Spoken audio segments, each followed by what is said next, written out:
ഇന്ന് വായിക്കുന്ന വിശുദ്ധ വേദഭാഗം ലേവ്യ പുസ്തകം 7-ാം അധ്യായം 1 മുതൽ 38 വരെ വാക്യങ്ങൾ.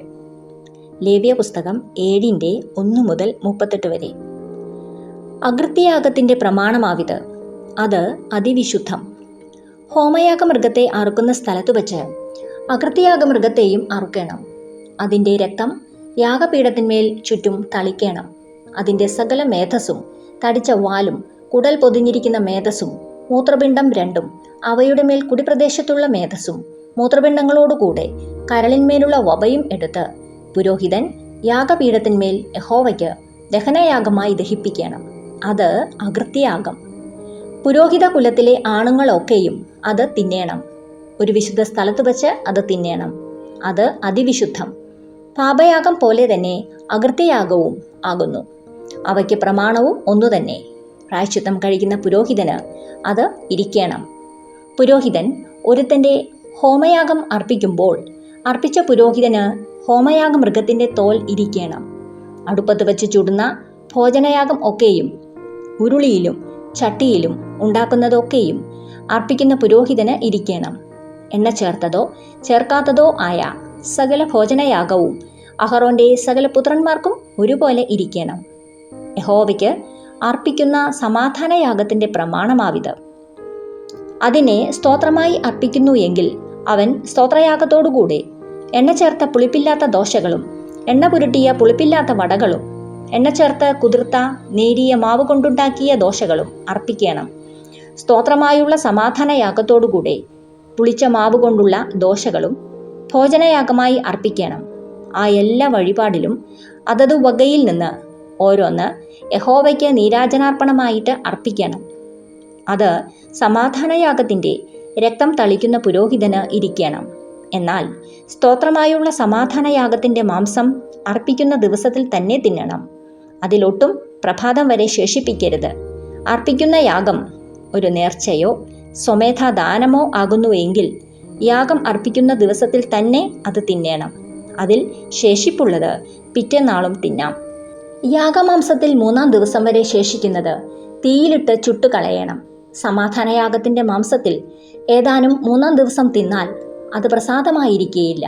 അർപ്പിക്കുന്നവന് കണക്ക് ഇടുകയുമില്ല. അത് അറപ്പായിരിക്കും. അത് തിന്നുന്നവൻ കുറ്റം വഹിക്കണം. ശുദ്ധിയില്ലാത്ത വല്ലതിനെയും തൊട്ടുപോയ മാംസം തിന്നരുത്. അത് തീയിലിട്ട് ചുട്ടുകളയണം. ശേഷമാംസമോ ശുദ്ധിയുള്ളവനെല്ലാം തിന്നാം. എന്നാൽ അശുദ്ധി തൻ്റെ മേൽ ഇരിക്കുമ്പോൾ ആരെങ്കിലും യഹോവയ്ക്കുള്ള സമാധാനയാഗങ്ങളുടെ മാംസം തിന്നാൽ അവനെ അവൻ്റെ ജനത്തിൽ നിന്ന് ഛേദിച്ച് കളയണം. മനുഷ്യൻ്റെ അശുദ്ധിയെയോ അശുദ്ധ മൃഗത്തെയോ ശുദ്ധിയില്ലാത്ത വല്ല അറപ്പിനെയോ ഇങ്ങനെ ശുദ്ധിയില്ലാത്ത യാതൊന്നിനെയും ആരെങ്കിലും തൊട്ടിട്ട് യഹോവയ്ക്കുള്ള സമാധാനയാഗങ്ങളുടെ മാംസം തിന്നാൽ അവനെ അവൻ്റെ ജനത്തിൽ നിന്ന് ഛേദിച്ച് കളയണം. യഹോവ പിന്നെയും മോശയോട് അരുളി ചെയ്തത്, നീ ഇസ്രായേൽ മക്കളോട് പറയേണ്ടത് എന്തെന്നാൽ, ചെമ്മരിയാടിൻ്റെയോ കോലാടിൻ്റെയോ കാളയുടെയോ മേധസ് നിങ്ങൾ അശേഷം തിന്നരുത്. താനെ ചത്തതിൻ്റെ മേധസ്സും പറിച്ചു കീറിപ്പോയതിൻ്റെ മേധസ്സും മറ്റ് എന്തിനെങ്കിലും കൊള്ളിക്കാം, തിന്നുക മാത്രം അരുത്. യഹോവയ്ക്ക് ദഹനയാഗമായി അർപ്പിച്ച മൃഗത്തിൻ്റെ മേധസ് ആരെങ്കിലും തിന്നാൽ അവനെ അവൻ്റെ ജനത്തിൽ നിന്ന് ഛേദിച്ച് കളയണം. നിങ്ങളുടെ വാസസ്ഥലങ്ങളിലെങ്ങും യാതൊരു പക്ഷിയുടെയും മൃഗത്തിൻ്റെയും രക്തം നിങ്ങൾ ഭക്ഷിക്കരുത്. വല്ല രക്തവും ഭക്ഷിക്കുന്നവനെയെല്ലാം അവൻ്റെ ജനത്തിൽ നിന്ന് ഛേദിച്ച് കളയണം. യഹോവ പിന്നെയും മോശയോട് അരുളി ചെയ്തത്, നീ ഇസ്രായേൽ മക്കളോട് പറയേണ്ടത് എന്തെന്നാൽ, യഹോവയ്ക്ക് സമാധാനയാഗം അർപ്പിക്കുന്നവൻ തൻ്റെ സമാധാനയാഗത്തിൽ നിന്ന് യഹോവയ്ക്ക് വഴിപാട് കൊണ്ടുവരണം.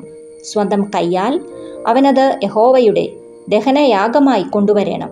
യഹോവയുടെ സന്നിധിയിൽ നീരാജനാർപ്പണമായി നീരാജനം ചെയ്യേണ്ടതിന് നെഞ്ചോടുകൂടെ മേധസ്സും കൊണ്ടുവരണം.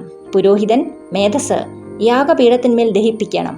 എന്നാൽ നെഞ്ച് അഹറോനും പുത്രന്മാർക്കും ഇരിക്കണം.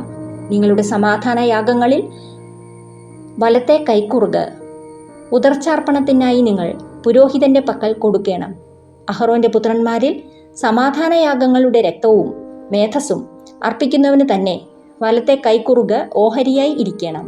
ഇസ്രായേൽ മക്കളുടെ സമാധാനയാഗങ്ങളിൽ നിന്ന് നീരാജനത്തിൻ്റെ നെഞ്ചും ഉദർച്ചയുടെ കൈക്കുറുകും ഞാൻ എടുത്ത് പുരോഹിതനായ അഹറോനും പുത്രന്മാർക്കും ഇസ്രായേൽ മക്കളിൽ നിന്നുള്ള ശാശ്വത അവകാശമായി കൊടുത്തിരിക്കും. ഇത് അഹറോനെയും പുത്രന്മാരെയും യഹോവയ്ക്ക് പുരോഹിത ശുശ്രൂഷ ചെയ്യുവാൻ പ്രതിഷ്ഠിച്ച നാൾ മുതൽ യഹോവയുടെ ദഹനയാഗങ്ങളിൽ നിന്ന് അഹറോനുള്ള ഓഹരിയും അവൻ്റെ പുത്രന്മാർക്കുള്ള ഓഹരിയും ആകുന്നു.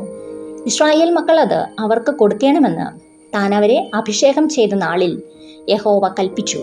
അത് അവർക്ക് തലമുറ തലമുറയായി ശാശ്വത അവകാശമാകുന്നു.